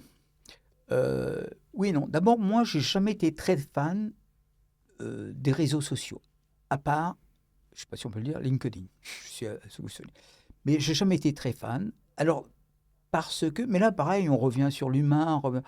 Moi, exposer ma vie, ça me plaît pas. Pas envie de me montrer les photos. J'aime pas exposer ma vie. J'aime pas trop. Et je dirais, je vais me confier, je préfère même l'inverse, penser que je suis un méchant alors que je suis un doux. Je préfère presque ça. Je vais vous raconter une anecdote là-dessus parce que c'était au début qu'il y avait justement sur Internet, il y avait les gens qui notaient les médecins ou qui donnaient des appréciations. Et puis, j'ai bien vu que les gens donnaient des appréciations sur... Et un jour, je vois une patiente, à la fin de la consultation, je finis toujours ma consultation en disant « Est-ce que vous avez encore une question à poser ?» Parce que des fois, on parle beaucoup, médecin, et puis on ne laisse pas assez parler. Alors, je finissais toujours, ça, c'était aussi, c'est comme brosser les dents. Tout à l'heure, j'avais « Est-ce que vous avez une question ?» Et puis, elle me dit « Non, pas une vraie question, mais en fait, elle me dit, mais en fait, vous êtes gentil. » Alors, je dis, ah bon, mais parce que... Comment ça, en fait? Oui, parce que quand on va sur Google, les réseaux sociaux, ainsi de suite, on dit compétent, mais désagréable. Oh, je dis, ah bon, et c'est là que je dis, ah bon, mais montrez-moi. Et c'est vrai que j'avais été voir, et c'est vrai que... Alors, il y avait un moment, c'est semble compétent. Alors, c'était terrible. Et puis, cette femme-là me dit, mais en fait, vous êtes gentil, quoi. Je dis, ah oui, pourquoi vous... Et compétent aussi. Oui, non, mais... Alors voilà, je préfère en fait qu'on dise que je suis méchant, et puis finalement, au bout, qu'on trouve gentil que l'inverse de... Il est gentil, qu'est-ce que tu m'as dit là, il est bon. Je préfère finalement dans ce sens-là. Pour ça, je n'aime pas exposer ma vie. Alors, LinkedIn, c'est un peu différent. Je vais tout confier de ma vie. Notamment pendant donc 2020, le confinement, j'ai trouvé quand même, entre professionnels, c'était excellent parce que ça allait tellement vite, la médecine. La médecine, c'était terrible. Vous vous rendez compte qu'on était face à une maladie, un virus qu'on ne connaissait pas, et il y avait 3 publications par jour, d'informations médicales par jour qui changeaient. Là, pour le coup, l'information a super bien circulé entre scientifiques, elle a superbement bien circulé pour la désinformation aussi. Bénéfice-risque. Ça a été le règne des complotistes quand même, à ce moment-là. Ça a changé. Nous, maintenant, la désinformation en médecine, on le prend depuis 2020 et le confinement et la Covid. Pour nous, ça a été bien de pouvoir échanger et donner nos informations. Mais moi, je traînais justement sur LinkedIn et quand je voyais des grands professeurs qui étaient en train de dire que rien ne pouvait arriver, qu'il n'y aurait pas de deuxième vague, on a eu 5 ou 6, enfin des trucs comme ça. Et là, on s'est rendu compte que ça a été aussi terrible pour ceux qui s'occupaient des malades de dire que ça n'existait pas, quoi. Enfin, ça a été terrible. Bénéfice-risque, toujours.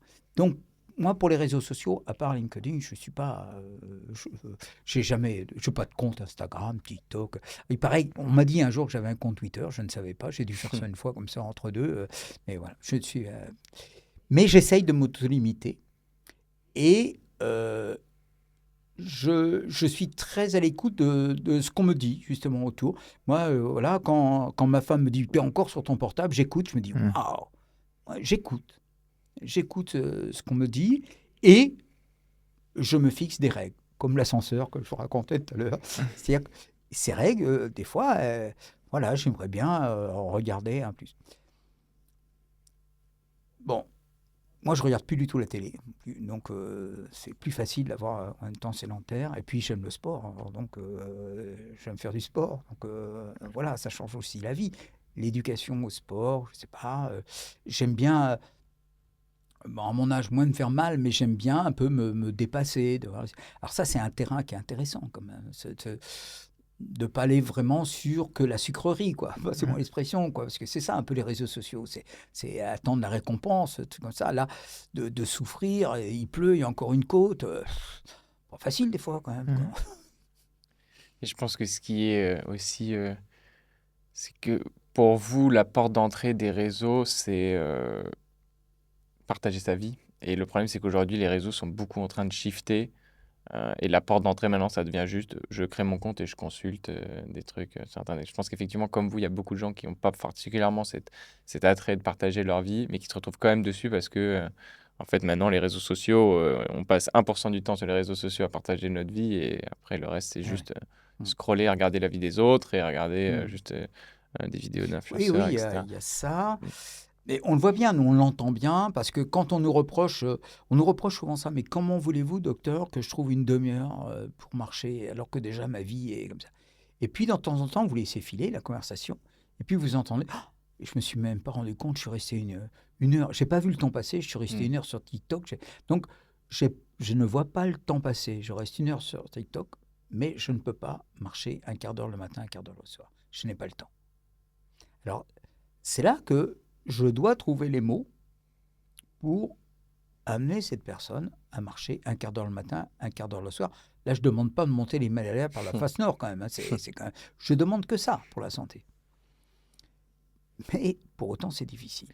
Mais je comprends, moi le premier, même plusieurs fois où je me disais ah bon bah là il est déjà 20h30, ah non j'ai pas le temps d'aller faire ma séance de sport qui va durer peut-être 45 minutes et puis du coup je mange etc. Et en fait ça fait 45 minutes que je suis en train de scroller sur mon téléphone là. J'aurais eu le temps d'aller la faire cette séance de sport. C'est que ça change notre perception du temps. Je pense qu'en 15 minutes de sport, ça passe plus lentement que 45 minutes. Je retiens cette phrase, la perception du temps. Ouais. Ça modifie notre perception du temps. Ouais, je trouve que c'est...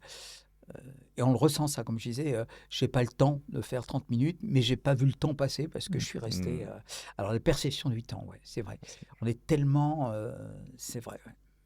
Et du coup, c'est quoi ton plus gros vice, toi, avec les écrans? C'est LinkedIn? Non, c'est... Oui. Ouais, c'est LinkedIn. Honnêtement, alors,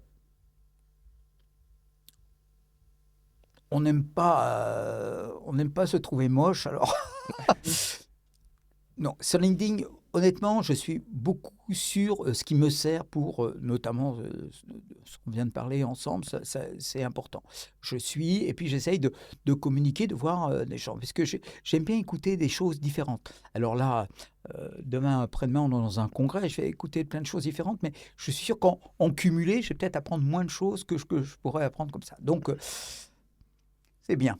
Mais voilà, je fais très attention, j'essaye de faire très attention à ne pas être tout le temps là-dedans. Mais j'avais un autre vice, c'était ma passion dévorante pour le football, n'est-ce pas? Mais heureusement que je n'ai pas toutes les chaînes de sport.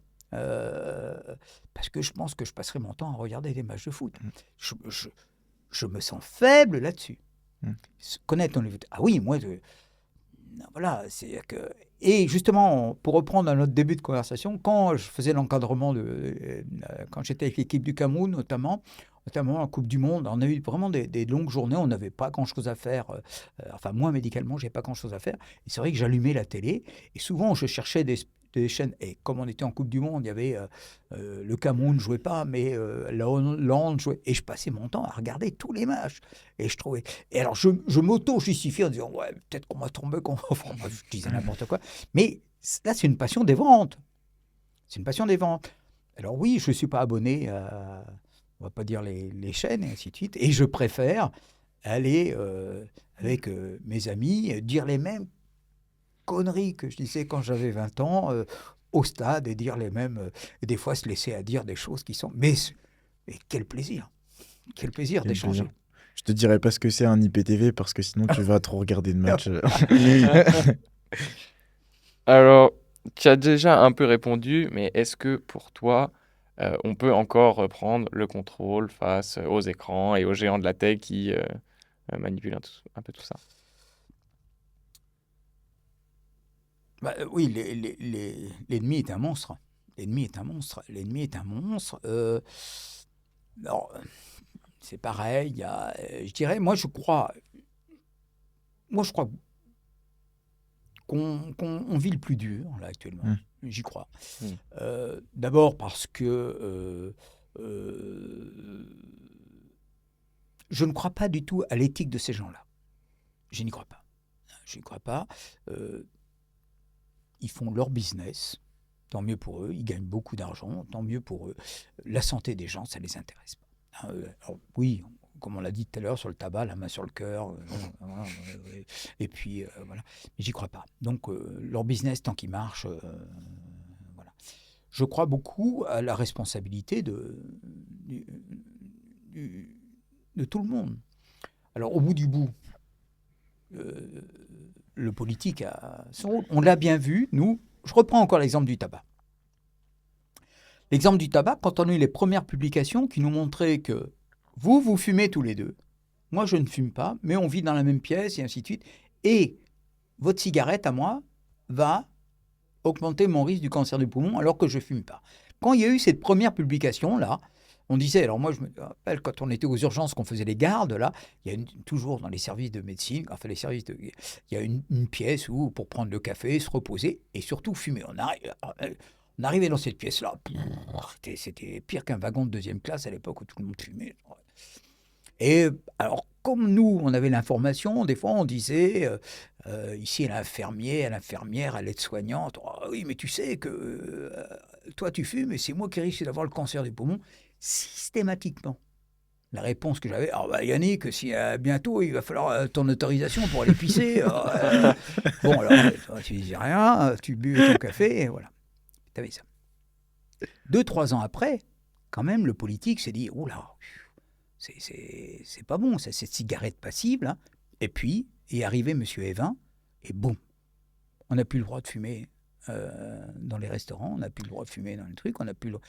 Et reprenez les micro-trottoirs de l'époque, toutes les boîtes de nuit allaient fermer, c'était fini, il n'y aurait plus de boîtes de nuit sur l'interdiction de fumer, tous les restaurants allaient fermer, il n'y a jamais eu ce cataclysme-là, il y a toujours des boîtes de nuit, il y a toujours des restaurants, et puis tout le monde trouve sympathique de manger dans un restaurant où il n'y a pas un mec qui fume à côté de toi. Mais le politique a eu cette force-là. Il a eu cette force certainement parce que là, c'est ce que j'appelle, moi, le mal du dedans et le mal du dehors. Le mal du dedans, c'est « viens pas te plaindre, c'est ta faute. Non, mais tu n'as rien fait pour être en bonne santé. Tu as fumé. » Le mal du dehors, c'est « toi, tu fumes et tu me files ton mal alors que je ne fume pas. » C'est le mal du dehors. C'est ce qu'on voit avec la pollution, c'est ce qu'on voit avec les microplastiques, c'est ce qu'on voit avec plein de choses. Oui, on peut agir sur la pollution, mais c'est quand même, à mon échelle, je ne peux pas faire grand-chose. C'est le mal du dehors. À mon échelle, moi, comme je t'ai dit, ne pas être sédentaire, être actif, essayer de faire attention à ce que je mange, de faire attention à mon sommeil, c'est le mal du dedans, ça ne dépend que de moi. Et là, Evin, sous pression comme ça, il s'est dit, mais oui, il y a un problème entre le mal du dedans et le mal du dehors. Là, j'interdis les cigarettes, et voilà. Décision. Et puis, il n'y a pas eu de cataclysme, et ça se passe très bien. Est-ce qu'il va y avoir ça un jour pour notre vie numérique? Ce ne sera pas comme ça, mais il y aura certainement un moment où le politique va devoir, en voyant toutes les publications médicales, toutes les alertes médicales, pour dire, attendez, ici, les enfants, leur cerveau est moins abouti, leur psychisme est moins abouti parce qu'ils ont consulté. Ici, il y a trop de sédentaires, et donc il y a trop de diabète, il y a trop d'obèses, il y a trop d'infarctus à un jeune âge. Les médecins n'en peuvent plus parce que là, parler de prévention, mais actuellement, écoutez et allumez justement vos pauses de télévision. Qu'est-ce qu'on entend? Désert médical, il n'y a pas assez de médecins. Est-ce qu'on se pose la question de savoir si c'est l'inverse, il n'y a pas trop de maladies chroniques? Discutez avec n'importe quel médecin actuellement. Et ils vous disent, mais Yannick, la consultation qu'on faisait en 10 minutes actuellement, c'est terminé. Mes consultations, c'est 20 minutes parce que j'ai un diabétique de 50 ans qui en plus a 2 stents. Enfin, je vous fais grâce de tout ça, et c'est les consultations lourdes. Et le politique, à un moment, va dire, mais attends, il y a une exposition. D'ailleurs, on l'entend. Pourquoi on se gratte les cheveux? Pourquoi il y a autant de cancers? Pourquoi il y a autant? Pourquoi? Parce qu'il y a du mal du dedans, mais il y a aussi le mal du dehors. Le mal du dehors, c'est facile, c'est la pollution, c'est les autres. Le mal du dedans, attends, t'as une vie quand même qui n'a pas été... voilà.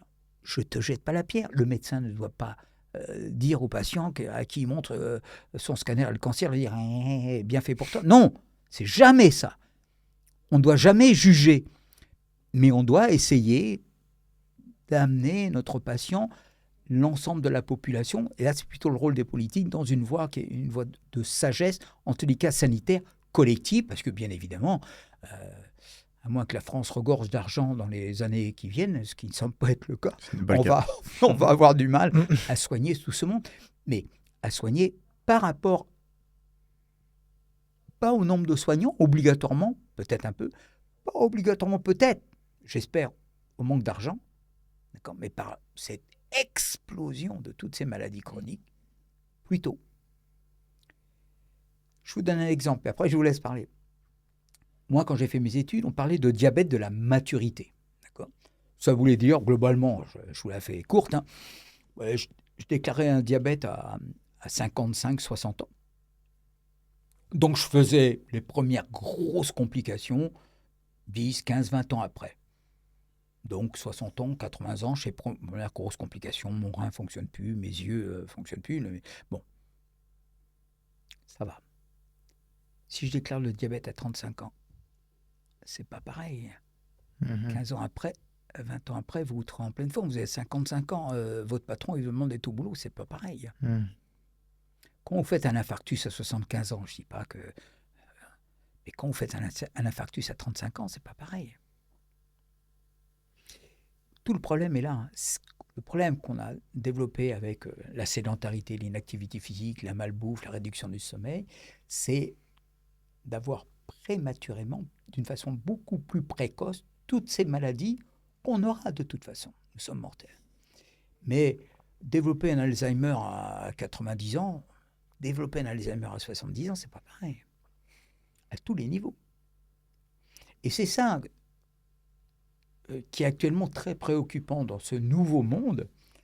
Comme je vous ai expliqué, la violence de nos changements de comportement et notre façon de vivre.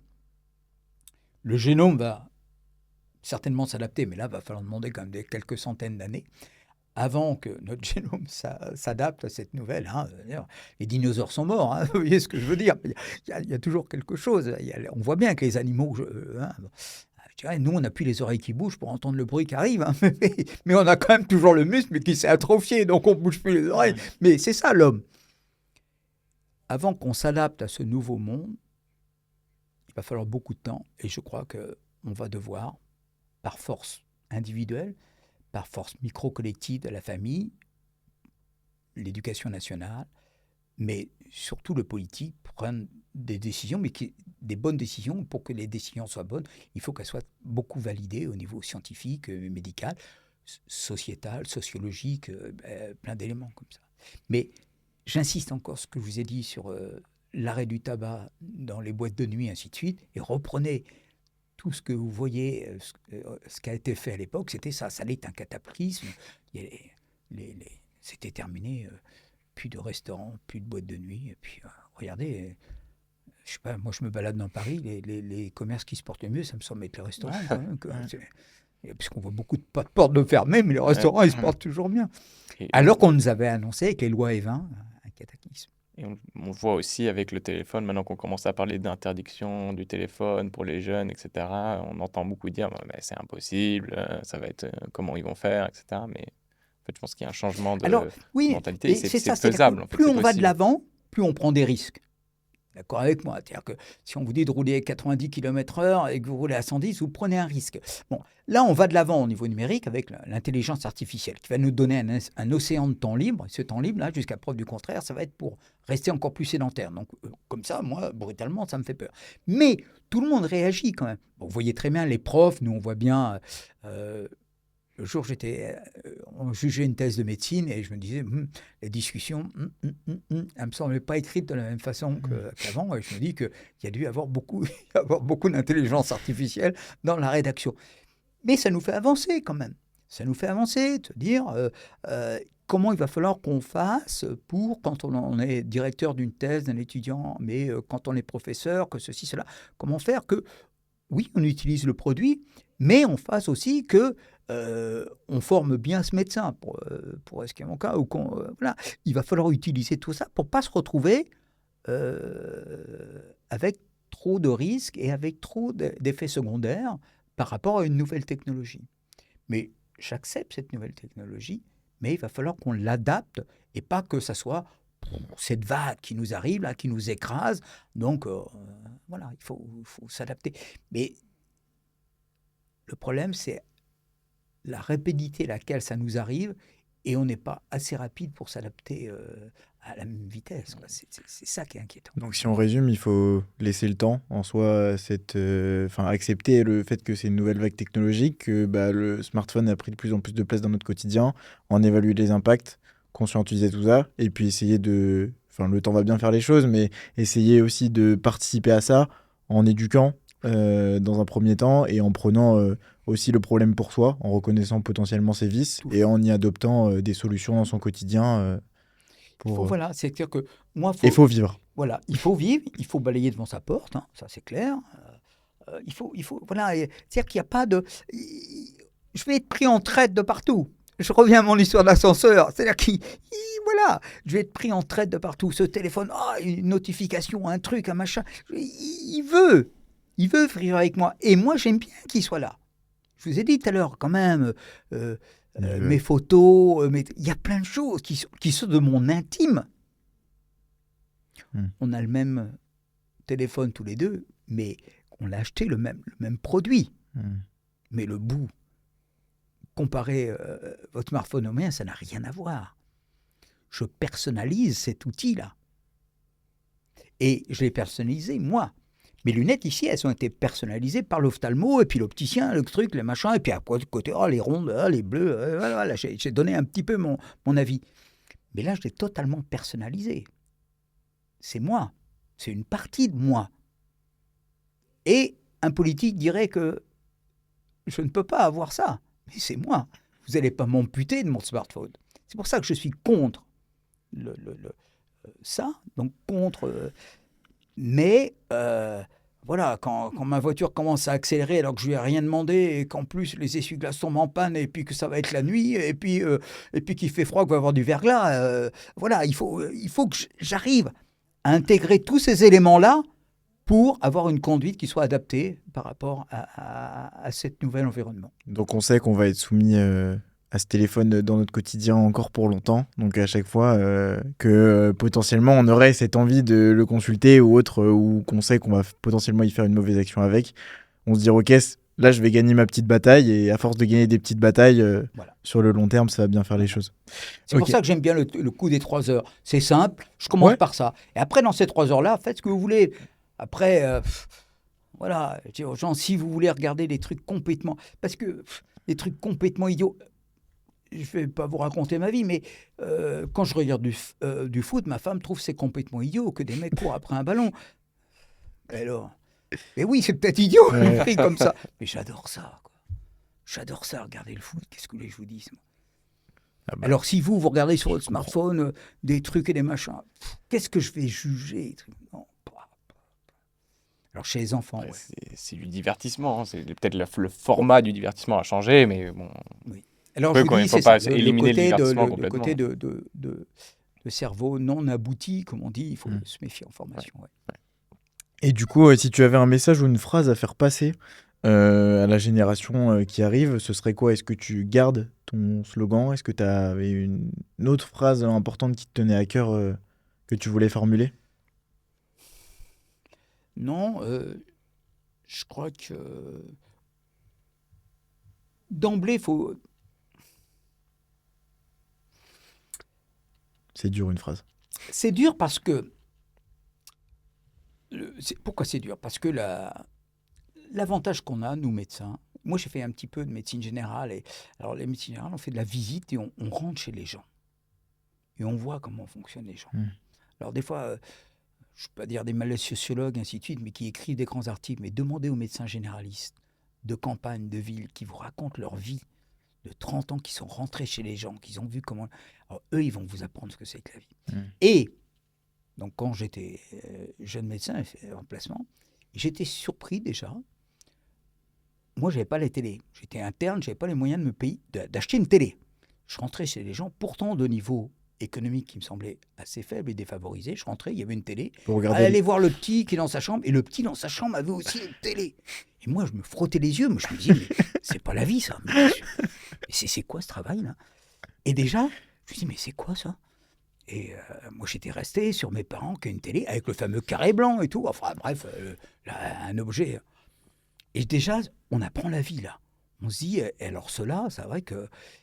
Je pourrais dire la même chose. Le petit tous, alors que les parents fument comme... Voilà, pas besoin de vous creuser la tête. Voilà. Les antibiotiques, non, j'en donne pas, docteur. Non, mais c'est ça, la vie. Et c'est ça. C'est-à-dire que des fois, il faut que notre message soit compris par tout le monde. Le premier message soit compris par tout le monde. Et c'est pour ça que j'aime le quantitatif. Moi, c'est clair. Et on revient sur la prévention routière avec des choses simples. Bien sûr que, je ne sais pas, quand c'est Hamilton qui est au volant, même d'une R5 électrique, il a le droit de rouler plus vite parce qu'il maîtrise l'engin. Et nous, de savoir si c'est Hamilton ou moi qui est au volant de la Formule 1, c'est le cerveau. On a la même voiture. On est pareil ensemble. Notre cerveau n'est pas pareil. Et le cerveau... Et dans la Formule 1, on associe Formule 1 et pilote. D'accord? Eh bien, nous, il faudrait associer notre corps et ce cerveau qui fait tout. Alors, on sait bien que Hamilton ou moi, dans une Formule 1, même si j'ai une meilleure Formule 1 que lui, j'y arrive pas. Il va obligatoirement me battre. Donc, il faut former ce cerveau, lui faire comprendre que ici, il y a danger, ici, et c'est cette éducation à cet environnement. La Formule 1, c'est un environnement dangereux. Rouler à 200 km/h alors que tu n'as pas appris à dominer la machine, c'est dangereux. L'autre, à 220, à 250, il prend le virage. Il a appris ça.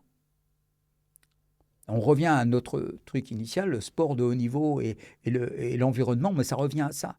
J'ai dominé la machine. Et le smartphone, peut-être, ne tue pas pour le moment comme la Formule 1 peut tuer. Mais voilà, c'est une machine dangereuse. On a essayé d'en discuter ensemble, mais c'est une machine dangereuse. Comme la Formule 1 est une machine dangereuse. On a fait le tour un peu par rapport à la médecine du sport, mais voilà. Mais il n'y a que quoi? Il y a 30 pilotes au monde qui savent piloter une Formule 1, qui savent dominer cet objet. 30, 40 dans le monde. Et ils sont entre eux en plus. Quand ils sont au départ, ils sont entre eux. Il y a une éthique, il y a un code. Les footballeurs entre eux, regardez, ils peuvent faire des gestes, mais ils ne font plus ici de gestes méchants, on ne casse plus. Il y a une il y a de l'éthique. On se respecte. On peut ne pas s'aimer, mais on arrive sur le terrain, on va se respecter. Après, on va s'engueuler. Tu m'as battu parce que... Mais il y a une règle. Là encore, il y a un cadre. En Formule 1, il y a un cadre. Alors, et quand ce cadre est un peu dépassé, on revoit le ralenti, ainsi de suite. Et finalement, il y a une pénalité, il y a tout ça, il y a des règles. Alors, il ne faut pas finir par dire que le smartphone, c'est une Formule 1. Mais ça, finalement, je ne sais pas pourquoi je vous parle de ça, mais je trouve qu'on a fait un peu le tour. C'est un objet qu'il faut qu'on apprenne à maîtriser. Voilà, faut qu'on devienne notre pilote de Formule 1. Voilà. Et pour devenir pilote de Formule 1, c'est pas en faisant 2-3 heures de karting qu'on va réussir à le maîtriser. Donc le téléphone, c'est pareil. Ça se fera avec le temps. Super. Merci beaucoup Yannick. Où est-ce qu'on peut te retrouver tes travaux? C'est plutôt il y a des publications. Donc nous, une publication, il fallait sur PubMed là. Et puis voilà. Mais on a une publication qui traite ça. On a montré que de réduire d'1 heure par jour son temps de smartphone. Donc, ça permet de réduire le temps de sédentarité d'1 heure.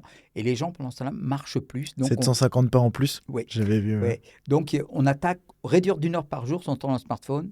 On attaque 2 facteurs de risque qui sont 1, la sédentarité, 2, l'inactivité physique. Comme j'ai dit, on ne confond pas alcool et tabac. Eh bien, réduire simplement d'1 heure par jour son temps dans le smartphone. Donc, prendre l'ascenseur ou ne pas prendre l'ascenseur. De dire, voilà, je me fixe. Non, ces 3 étages, je les monte à pied. Même si l'ascenseur est beau, Non, je me fixe à 3 heures, ou j'étais à 5 heures, je me fixe à 4 heures, j'ai réduit d'1 heure par jour mon temps le smartphone. Je suis obligatoirement dans le bon pour ma santé.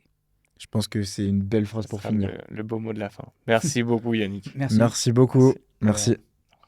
Bravo si vous avez écouté cet épisode jusqu'au bout. On espère sincèrement que cet épisode va vous aider.